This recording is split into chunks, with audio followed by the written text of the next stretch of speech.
Okay, तो important derivations of a dipole.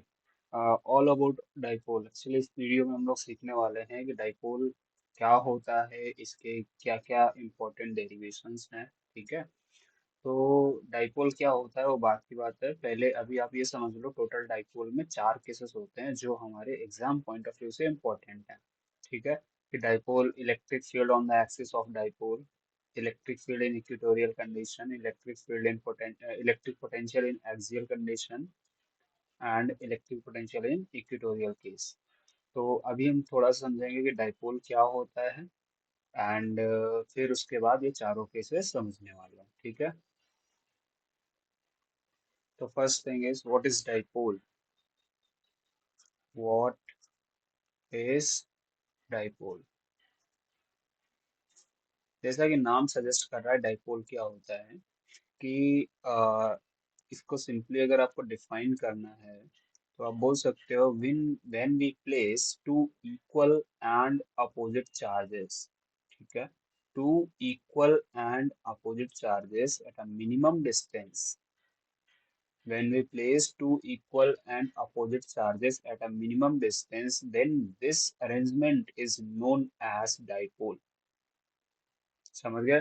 जैसे जो इसमें चार्ज लिया जाता है उसका मैग्नी कुछ कंडीशंस होती है, लाइक जो आप चार्ज ले रहे हो इसका मैग्नीट्यूड कम होना चाहिए एंड इसकी डिस्टेंस भी बहुत कम होती है। तो इसको हम इस अरेंजमेंट को, इस पूरे के पूरे अरेंजमेंट को हम डाइपोल बोलते हैं। Dipole, dipole. ठीक है। Di means two and pole, dipole. अभी क्या है कि हम लोग अभी इसकी कैलकुलेशंस जो करनी है उन कैलकुलेशंस को इजी करने के लिए हम कुछ मान सकते हैं। आप ऐसे, आप क्या है कि दो चार्जेस हैं,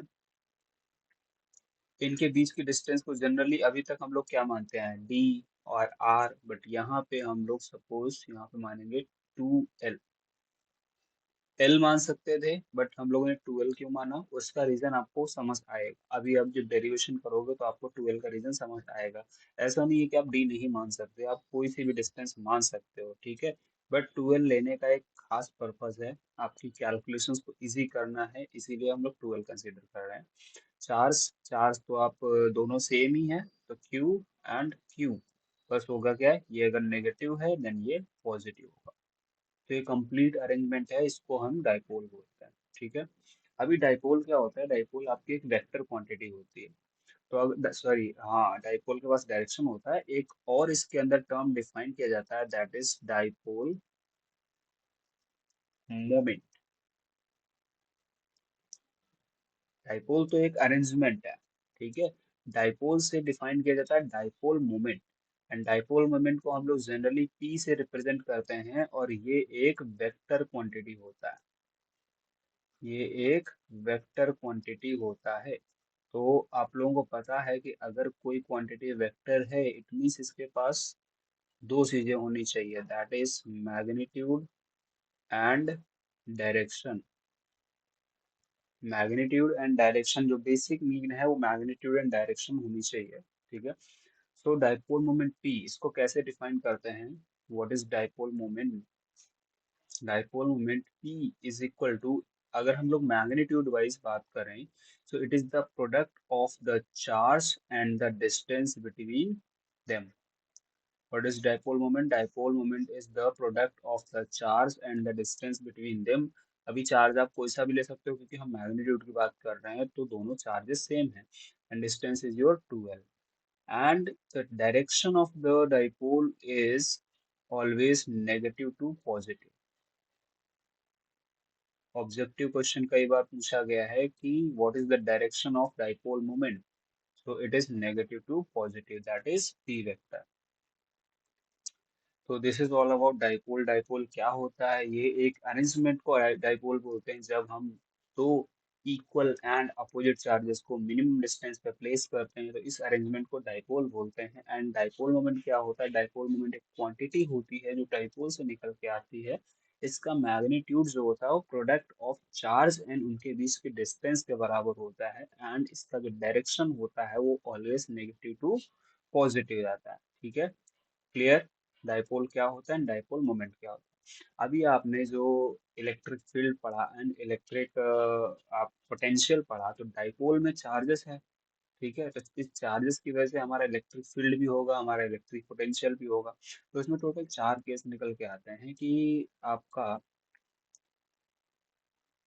दो केसेस इलेक्ट्रिक फील्ड के, लाइक ये हमारी एक्सियल, अगर आप एक्सिस को एक्सटेंड कर दो तो ये हमारा एक्सियल केस होता है, और अगर परपेंडिकुलर आप एक डालो तो ये हमारा इक्वेटोरियल, ये बीच मिड पॉइंट से पास कर रहे हैं, तो ये हमारी इक्वेटोरियल केस है और ये हमारी एक्सियल केस है। तो दो केसेस क्या बनते हैं दो इलेक्ट्रिक फील्ड के, like you have to calculate the electric field at axis any point. ठीक है, किसी भी पॉइंट पे एक्सिस में अगर निकालना हो या इक्वेटोरियल केस में निकालना हो तो आपको दो डेरिवेशन पोटेंशियल के करने पड़ेंगे, दो डेरिवेशन इलेक्ट्रिक फील्ड के करने पड़ेंगे। ठीक है, तो अभी हम लोग क्या करने वाले हैं, पहला डेरिवेशन करने वाले हैं। फर्स्ट डेरिवेशन जो था आप लोगों का कि एक्सियल केस, एक्सियल कंडीशन। ठीक है, हमें इलेक्ट्रिक फील्ड निकालनी है on the axis of dipole, electric field निकालनी है on the axis of dipole. तो हम लोग क्या करने वाले हैं, ये एक सबसे पहले डाइपोल बनाएंगे। ठीक है, डाइपोल बनाया, एंड हमें क्या करना है, इसका सेंटर पॉइंट मार्क कर लेना है, क्योंकि अभी आपको बोला जाएगा कि यहाँ पे इलेक्ट्रिक फील्ड फाइंड करो, ये एक पॉइंट है, यहाँ पे इलेक्ट्रिक फील्ड फाइंड करो। तो यहाँ पे इलेक्ट्रिक फील्ड फाइंड करने के लिए हमें डिस्टेंस चाहिए होगी, तो हम लोग सेंटर से मान लेते हैं इसकी डिस्टेंस जो है वो आर होगी। ठीक है, और अभी हम लोगों ने बोला कि इसका जो माइनस से प्लस के बीच का डिस्टेंस होता है वो 2L मानते हैं। 2L क्यों मानते हैं, ताकि हम L इसको बोल दें एंड L इसको बोल दें। ठीक है, क्यों, अभी वो भी समझ आएगा। जैसे ये आपका पॉजिटिव चार्ज है, तो पॉजिटिव चार्ज है इस पॉइंट पे इलेक्ट्रिक फील्ड जो क्रिएट करेगा वो आउटवर्ड क्रिएट करेगा, let's suppose it's E1। Okay, and जो नेगेटिव चार्ज है जो दूर है वो इनवर्ड इलेक्ट्रिक फील्ड क्रिएट करेगा, E2। अभी आपसे बोला जाए कि इस पॉजिटिव चार्ज की वजह से बताइए इलेक्ट्रिक फील्ड यहाँ पे E1 का वैल्यू कितना है, तो आपको क्या है, आपको ये डिस्टेंस की रिक्वायरमेंट होगी। ये डिस्टेंस टोटल यहाँ से यहाँ तक R है, इतना आपको L सब्ट्रैक्ट करना पड़ेगा, तो ये डिस्टेंस आ जाएगी R - L। ठीक है, इस पॉइंट तक की डिस्टेंस आ गई। ऐसे ही आपसे E2 का वैल्यू पूछा जाएगा, तो आपको माइनस से इस पॉइंट के बीच का डिस्टेंस पता होना चाहिए, दैट इज R+L। सेंटर तक R है, उसके बाद L डिस्टेंस हमें और आगे देखना पड़ रहा है। ठीक है, तो जरा आप E1 का वैल्यू बताइए। E1 is equal to KQ/R²। Electric field का फॉर्मूला KQ/R²। ठीक है, R क्या है, R है आपका R - L का होल स्क्वायर, ये आपका आउटवर्ड है। अभी हम लोग डायरेक्शन पे ध्यान नहीं दे रहे हैं, पहले आप मैग्नीट्यूड निकाल लो। P2 का वैल्यू क्या होगा, KQ/R², R+L का होल स्क्वायर। अभी देखो यहाँ पे दो इलेक्ट्रिक फील्ड है, एक आउटवर्ड है एक इनवर्ड है, तो यहाँ पे हम वेक्टर सम करने के बाद ई नेट निकालेंगे। अभी दोनों 180 डिग्री पे है, तो हम लोग क्या कर सकते हैं, डायरेक्टली इसको एक दूसरे से सब्ट्रैक्ट कर सकते हैं। अभी किसको किससे सब्ट्रैक्ट करें, तो देखो यहाँ पे दो अप्रोच है। पहला कि आपको साफ साफ दिख रहा है वैल्यू ऑफ चार्ज अगर सेम है, ठीक है, तो ये पॉजिटिव इसके पास है, ये नेगेटिव दूर है, तो पॉजिटिव की वजह से जो इलेक्ट्रिक फील्ड बनी है E1 ये ज्यादा होगा, और नेगेटिव की वजह से जो इलेक्ट्रिक फील्ड बनी है E2 ये कम होगा। तो आप डायरेक्टली कर सकते हो E1 माइनस E2। ठीक है, सपोज किसी केस में आपको नहीं समझ आ रहा है तो आप किसी को भी किसी से सब्ट्रैक्ट कर सकते हो। उसमें क्या होगा आपका, अगर आपने सही बड़े वैल्यू से छोटी वैल्यू सब्ट्रैक्ट की है तो वो आपको पॉजिटिव दे देगा रिजल्ट, और अगर रिवर्स कर दोगे तो रिजल्ट नेगेटिव आ जाएगा। ठीक है, तो यहाँ पे तो क्लियरली दिख रहा है कि ऊपर आपका के क्यू सेम है, यहाँ पे अपॉन में R - L का होल स्क्वायर, यहाँ पे R+L, तो डिनोमिनेटर अगर बड़ा हो जाएगा, ठीक है, तो ये ओवरऑल वैल्यू E2 की छोटी हो जाएगी। तो हमें क्या करना है, हमें ई नेट निकालना है। E net, E net is E1 minus E2। So what is value of E1? E1 is KQ upon R - L का whole square, minus E2 is k q upon R plus L का whole square. ठीक है, common मिलेगा आपको k q 1 upon R minus L का whole square minus 1 upon R plus L का whole square. अभी आपको कुछ नहीं, बस सिंपल मैथमेटिक्स लगा के इसको सॉल्व करना है। सो के Q R plus L cross multiply कर सकते हो, या फिर बोल लो एलसीएम ले रहे हैं, आर माइनस एल का whole square whole upon A minus B, A plus B formula लगेगा अपॉन में R square minus L square का होल स्क्वायर। ठीक है, तो इसको सॉल्व करिए। के क्यू अब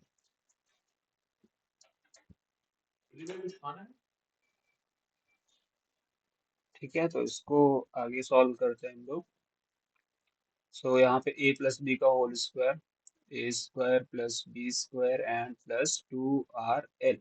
ठीक है, माइनस यहाँ पे ए माइनस बी का whole square, A square.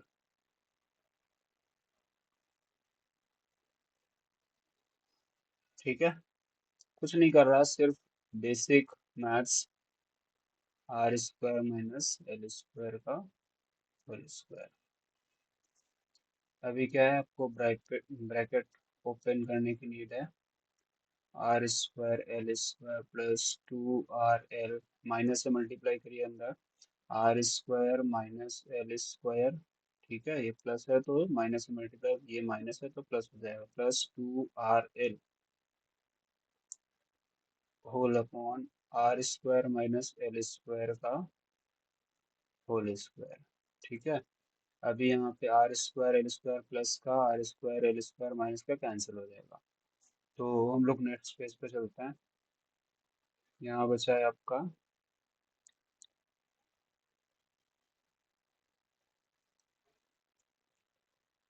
So E net is equal to K Q into 2 R L, 2 R L आपका ऐड हो गया 4 R L whole upon R square minus L square का whole square. ठीक है, अभी अभी हम लोगों ने पढ़ा since P is equal to Q into 2L, क्योंकि हम लोग डाइपोल मोमेंट की वजह से सॉल्व कर रहे हैं तो डाइपोल मोमेंट का टर्म आना चाहिए।